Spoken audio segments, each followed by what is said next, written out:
when it comes to burst damage, because they can't be countered technically by a Wind of Nature or a Winter Truncheon, so I have to go with the Lancelot in my opinion. But in the current state of things, it's very risky for sure, so it takes a lot of guts to actually pull it off in an MPL level game. Ladies and gentlemen, once again, an assassin versus assassin composition. Two of the best assassin junglers in Indonesia face head-to-head in game number 2 of the Royal Derby. Remember, once again, we'd like to remind you that ONIC is at match point. If they can't prolong the series to a best of 3, their 9-0 lose streak will come to an end to the hands of RRQ and Bangjuk. And you can see here both of the assassins are going to start with the purple. You have to wonder if ONIC is feeling the pressure right here, trying to rewrite history. Sans is forced out, but like I mentioned, they want to go for, you know, just the regular team comp without really trying to counter Keyboy. But then they do go for a lot more purifies, treating him like a mini Atlas. Keyboy though will not be going for the tenacity emblem. He goes for the concussive blast to try and help with the wave clear. And with a Farsa, we have seen that this is a deadly combination. And that's not even counting the fact that Kyrie is in the jungle with an assassin himself. It's actually pretty cute with the way that both of these teams are rotating. They're literally mirroring one another. Is Albert and Kyrie mirroring each other? Vin as well as Keyboy, they're doing the same thing as well. They're trying to give both of their goal laners a bit of a chance. And it's interesting, right? Because RRQ, even though Clay is on the Lilia, I don't see him being able to roam as much as I'd like. He's not been able to clear as fast as I would like as well. And I don't really feel the presence of that mid lane matchup for RRQ. You wanna know why? Sans is utilizing the range really well. He's actually zoning Sans away from the minion wave, not letting him get free clear onto the wave. So he's winning the trades and forcing Clay back, playing the lane real smart.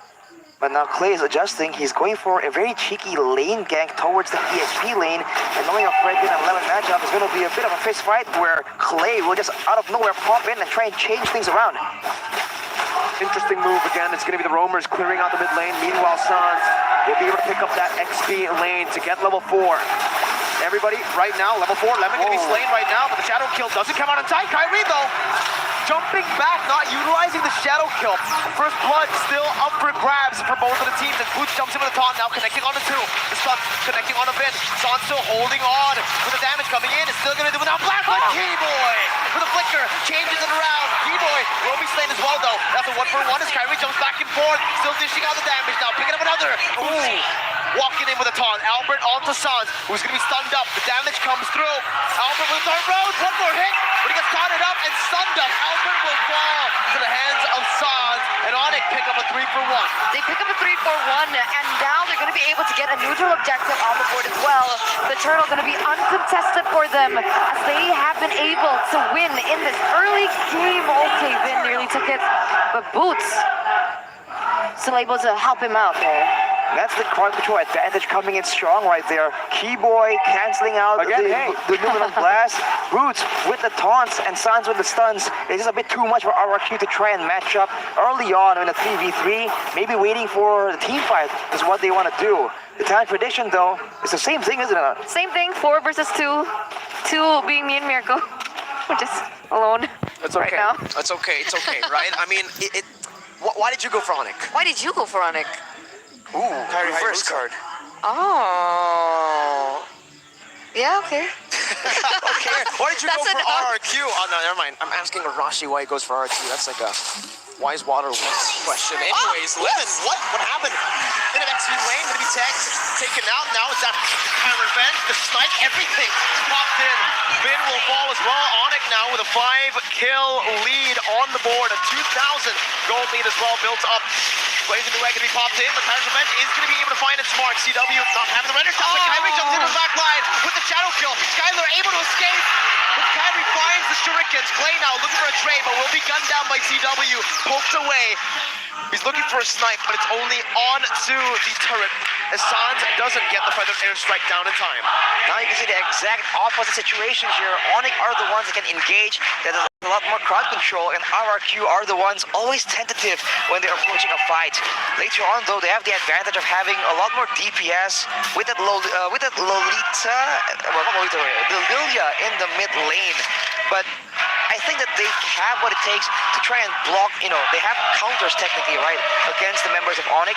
They have targeted cut control and the bulwark to try and block damage of CW. So I feel like RRQ has still a very good chance, but it's going to be a lot more difficult because they did relinquish that Kufra pick to Keyboy, and he's making absolutely great use of it. Yeah, because of that, right? Because of that, the aggression on RRQ is very visible. You can see that almost every member is below one level of ONIC. And remember now, Albert, he's actually a level below. We'll see what he can do with it.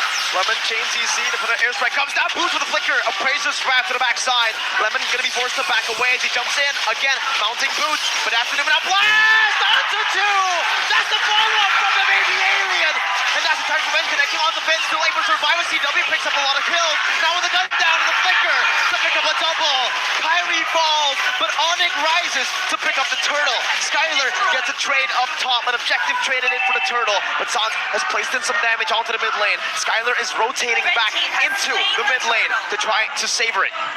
Keyboy is so good at counter-engaging, right? Because if Keyboy wasn't there to cover up after the Numenon blast that landed by Vin, I think things would have ended up a lot more different because the follow-up that naturally was there by RRQ. And in the end, once again, RRQ keep forgetting that CW is free to hit. And you can see here in the instant replay. Initially, it's just a great engage, but Sans was able to survive first of all.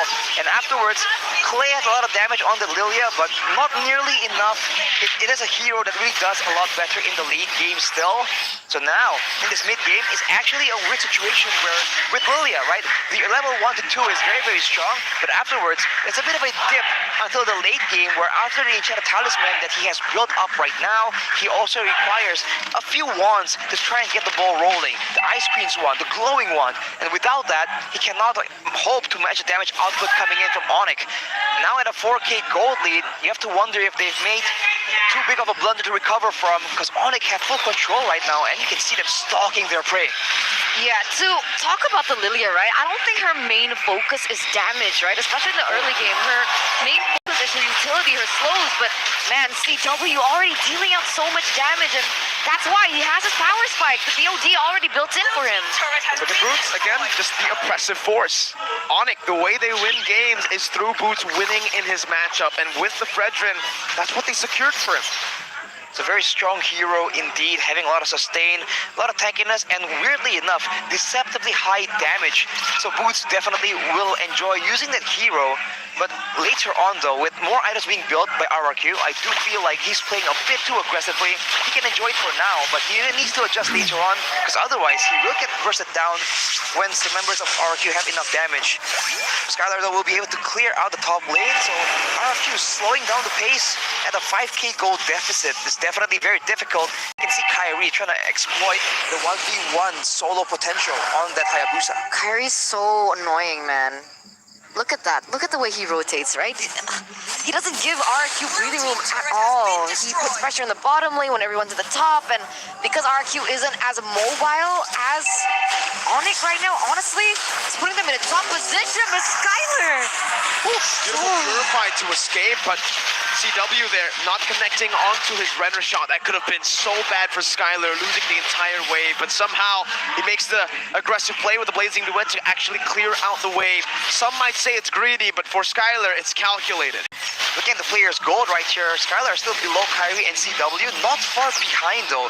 He has his core items completed, as Boots once again tries to be such an oppressive force, and ONIC is trying to rally behind him, getting control over the turtle pit, as Sans is just still abusing the mobility on the other side of the map.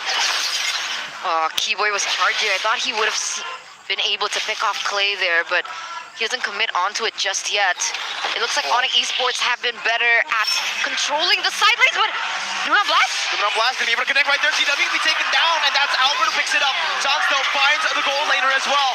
Both gold laners from RRQ and ONIC have been picked off. Boots for the Appraiser's Wrath. Clay dodging away from it with the black shoes as Keyboy jumps in with the Timer's Revenge, hitting him back so that Boots stays alive. Meanwhile, in the bottom lane, there's a 1v1. The alien will fall.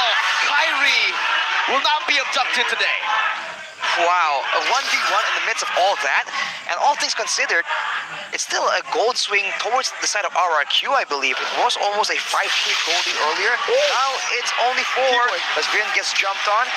And this is why it's so difficult, man. It's just a different situation as Clay just walks in, though. Black Shoes is being bumped already. Gets taunted up.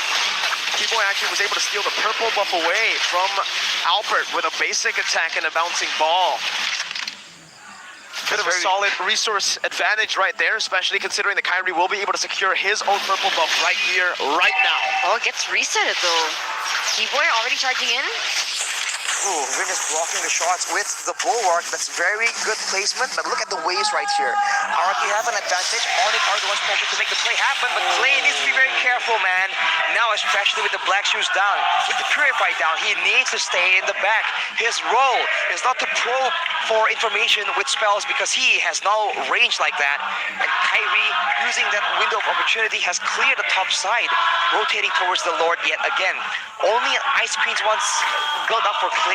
He is on very low items here, not a lot of gold available to try and be the secondary carry.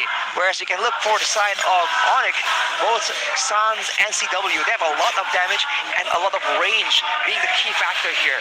If they go into a siege situation, ONIC by default has such a huge advantage. Skylar needs that Wind of Nature as soon as possible to be able to dish out the damage and not get picked up. But look at this.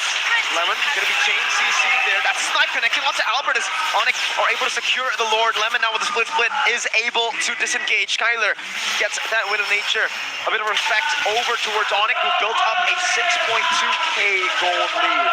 On Kyrie with the Malefic Roar here, she more damage, more penetration as well as he goes in for the pickoffs, and that's kind of been the save and grace for ONIC. They have so many options when it comes down to damage. They have damage coming from San, CW, Kyrie, and even Boots on the Fredrin. They do have the Wind of Nature completed on Skylar, though. That means that Kyrie is down one target, and considering Clay has the Black Shoes, Kyrie might be able to force it out before a fight even happens, so we'll have to see how that plays out. But for RRQ, man, they're just stuck waiting right here. I feel like they really should have done this all the way since the beginning instead of playing from so far behind. But look at the damage we're gonna start! Ooh, forcing the Black Shoes, CW and Sans. The dynamic duo. Now with the Heptaseas, it's gonna deal even more. CW is gonna have to, or Clay is gonna have to respect CW damage there. On the Lilia, sure, you have sustainability with the Black Shoes, but I think at this point, CW might be able to shot him. Wait, what's Vin doing in the top side there? He's waiting, just for a flank. If they overcommit on this Lord, he can pop a conceal and he can look for an amazing flank to get a 4-man, possibly 5-man. Just keep watching him as ONIC look for the base turret. Lemon gonna be taken out there, but here it is. That's finding two, and it's the core members, but no one's there to follow it up. CW's gonna be able to kite away. Sans flickers out. T-Boy now knocking Vin up. Not able to lock him down just yet, but Kyrie jumps into the quad shadow. Back again. Now the shadow kill already to take Vin down. 12 minutes in the game. Wind of Nature popped in by Skylar. ONIC will choose to disengage, looking for the base turret in the mid lane.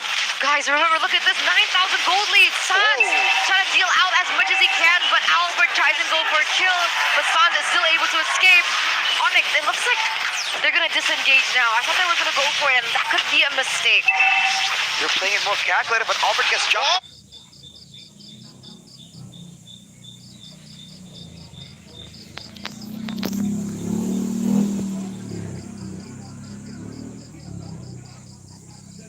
As well. Albert gonna be taken low, but T-Boy will lose his immortality. This might be a mistake for the side of ONIC. SCW still begging on that Nibiru.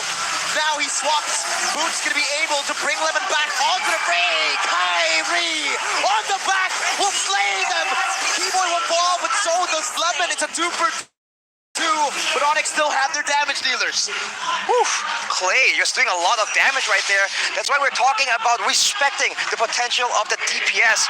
But ONIC though, despite losing Boots and Keyboy, they made sure that Kyrie and CW as well as Sans are all alive and well, and they've extended their gold lead up to 9.5k, with CW picking up a Haas class, looking to outlast the damage coming in from RRQ.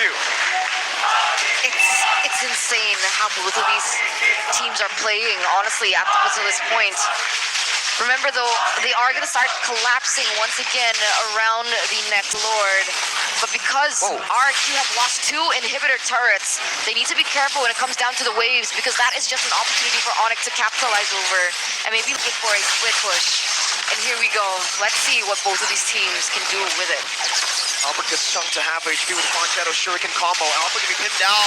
Beautiful Thorn Rose though to get out of the Tyrant's Revenge. Well timed as Boots is able to walk them down. Effective execution is gonna be used up defensively as Lemon tries to jump into the back line, but Sans will still be able to pop in the wings by wings. Kyrie now jumping with the Shadow as G-Boy finds one. Now with the Tyrant's Rage. Not able to use the flick, but the blast connection to the back line. That's the snipe connecting. Sans still able to front to back. Kyrie in the back, walking them down, taking a double. Clay all alone as he flashes the ONIC PH emote. CW flickers forward to secure the killing spree. And ONIC have equalized in game number 2. Equalized with a 12,000 gold lead. ONIC telling RRQ it's not going to be that easy if you want to break.